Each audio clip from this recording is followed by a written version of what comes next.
involves an outside firm to do this, or we could do this, but we thought it was better to use an outside firm. It involves a lot of pretty good detail.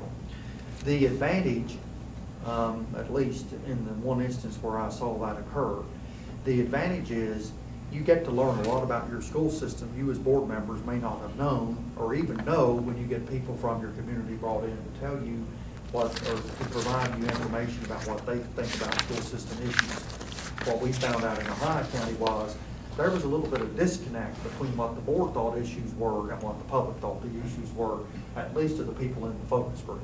So that led to some questions and different things that were put together for all the candidates who were later interviewed for the board. That's a pretty sophisticated process. So anyway, that's one process. Now there's some others in here. You don't really have to move through here if you don't want to. Jefferson County, and they clearly didn't number, I'm sorry, she didn't number the pages, I might not have. If you go over to, you see what it says memorandum here. This is for Jefferson County. I hate to do this, but it's not numbered. Like this, yeah, like that. It looks just like this. Just keep going. Just keep going. Through the Ohio counties, all their things. Looks like this. It says memorandum. And when you get there, and this, again, it's kind of hard to find. Right there. Yes, sir. When you get there, in Jefferson County a few years ago, they had a very broad-based citizen group.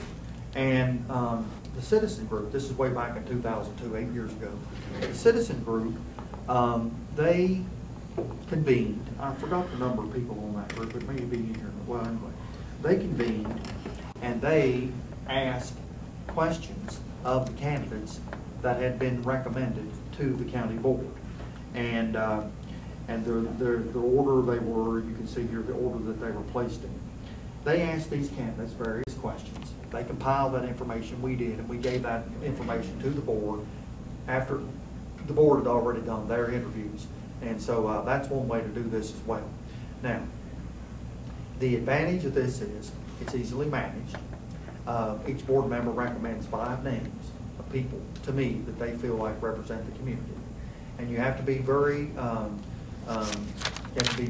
concise and clear about who you think represents the community. So you don't have everyone of the same perspective and thinking. You have to, so that's another important part here.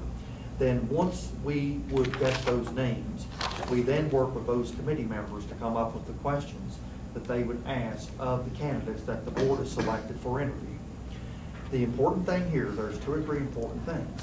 One is their questions will vary likely from yours because they're coming from the community. Remember we talked about a moment ago the political accountability, that sort of thing. These people are community people.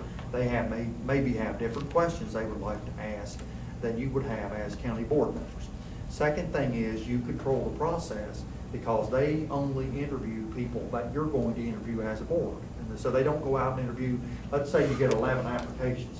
They don't go out and interview the 11 people who applied and say, we think you ought to pick these 3. That's not their role. That's not their job. Their role is to take the names of the individuals that you're interested in, and then they give you the feedback they think about the qualities these people have. That's the second thing. The third part of this whole process is they don't rank the candidates. That's your job. They don't say, well, we've interviewed these people. Here, he's number 1, she's number 2, she's number 3, he's number 4. They don't do that. That's not their role. They simply say, these are, in our estimation, as a group, the qualities we feel like the candidates that you've given us possess, and then the order that you may, that they're ranked here as far as now, as far as the application, as far as the procedure that we use, the little grid that you just talked about, we talked about a moment ago. And then the next 2 pages over is another process. And actually I need a handout that I give you. This actually works pretty well too. This is what Wood County did. They narrowed down the people that they were going to be. This is 2010. They did this in 2003 also. They narrowed down the people that they were going to be interviewing, and then they had what they called a public forum. And the public forum was where, you can see right here, you can read the notice, it's in the Wood County paper. And then If you have a question you would like to ask the candidates, Dr. Pat Law, Sue Woodward, Ken Ratliff, and John Merritt, please forward it to the School Board Association, or you may fax questions. And then what we did was, at the forum, is very structured. In other words, it wasn't a gathering of people there to ask candidates questions. They had to submit those to us in advance. Many of them were the same questions because they had the same things that were on people's minds.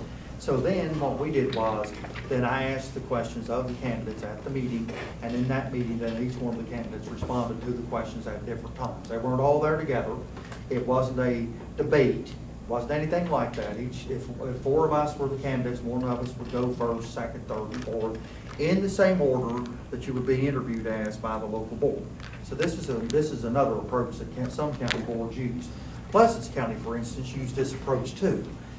I like the idea, and again, I'm not here to sell any of these ideas, but this works pretty well too. Yes, sir. Are board members present at the? No. No, okay. No, they are not, because we'll get into that. Well, I just want to clarify that. Yeah, board members are not present for these, and there's a reason we'll just get into in a moment. And then, turn over 3 pages, we throw in community involvement. This is what, and I just gave you the example in Ohio County. Another board, Wood County did this also. At some point during your process, we recommend that you send out a letter to all your teacher organizations, your WPA, AFT, service personnel, principals, central office, PTAs, anybody basically connected to the school system.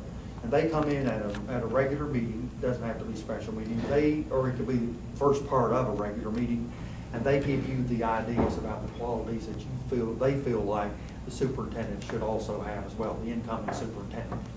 That's a very non-invasive thing to do. They like that. It gets their input. It's easy to do, easy to manage, and don't worry, they'll be there. It's a fun part of the process here to get people involved that way, because that gets your interest groups involved. And by interest groups, I mean your school-affiliated groups. That gets them involved. Because if you do one of these community involvement groups, then that gets the community at large involved. So these are the models that we've come up with, and different, actually, boards have tailored these over the years. These are the models that we've come up with for community involvement. However, there is a huge question here. Community involvement, as far as a superintendent search process, is only successful to the degree that the board wants the community involvement to be done. Okay? If you're divided about it, don't do it. If you have ambivalent feelings toward it as a board, don't do it. If you feel like it's a valuable asset to what you're doing, then you sit down as a board and you determine the process forward. It doesn't have to be any of these. It can be a little bit different.